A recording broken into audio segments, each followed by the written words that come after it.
नमस्कार, आप देख रहे हैं बिजनेस टुडे बाजार। मैं हूं हर्ष शर्मा। सुप्रीम कोर्ट की ओर से बाबा रामदेव को झटका लगा है। सुप्रीम कोर्ट ने बाबा रामदेव की कंपनी पतंजलि आयुर्वेद को फटकार लगाई है। अब ऐसे में सवाल उठता है कि सुप्रीम कोर्ट ने आखिर ये फटकार क्यों लगाई है। तो आपके तमाम सवालों के जवाब हम देंगे, लेकिन उससे पहले आपसे गुजारिश है कि हमारे चैनल बिजनेस टुडे बाजार को लाइक, शेयर और सब्सक्राइब करना बिल्कुल मत भूलेगा।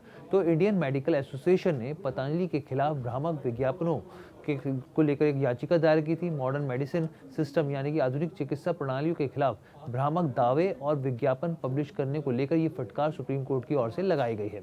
अब यहाँ पर जस्टिस असादुद्दीन अमानुल्लाह और प्रशांत कुमार मिश्रा की बेंच ने इस मामले की सुनवाई की। इस मामले में जस्टिस अमानुल्लाह ने कहा कि पतंजलि आयुर्वेद को सभी झूठे और भ्रामक दावे वाले विज्ञापनों को तुरंत बंद करना होगा। कोर्ट ऐसे किसी भी उल्लंघन को बहुत ही गंभीरता से लेगा और हर एक प्रोडक्ट के झूठे दावे पर 1 करोड़ रुपए तक का जुर्माना लगा सकता है।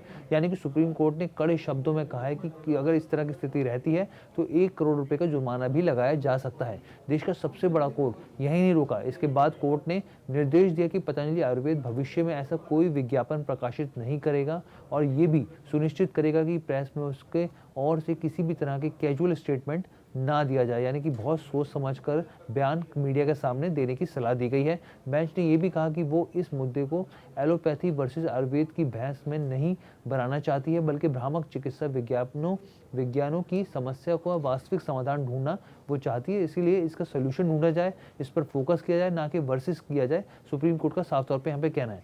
बेंच ने भारत के additional solicitor general K M. Nataraj से कहा है कि केंद्र सरकार को समस्या से निपटने के लिए एक व्यवहार्य समाधान ढूंढना होगा। कोर्ट ने सरकार से कंसल्टेशन के बाद कोर्ट में आने को कहा है। इस मामले में अब अगली सुनवाई जो है 5 फरवरी 2024 को होगी। आपको बता दें कि पिछले साल इंडियन मेडिकल एसोसिएशन की याचिका पर नोटिस जारी करते हुए कोर्ट ने एलोपैथी जैसी आधुनिक चिकित्सा प्रणालियों के खिलाफ बयान देने के लिए बाबा रामदेव को फटकार लगाई थी।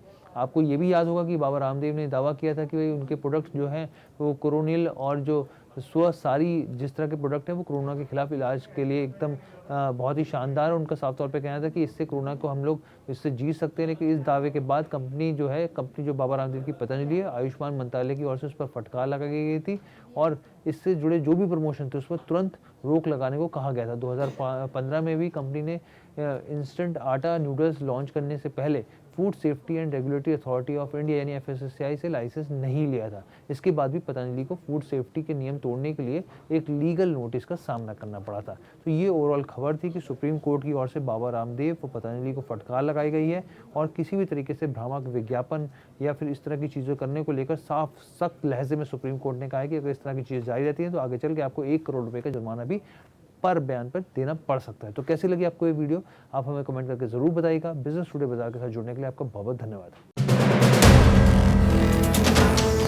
वीडियो पसंद आया तो हमें लाइक, कमेंट, शेयर और सब्सक्राइब जरूर करें।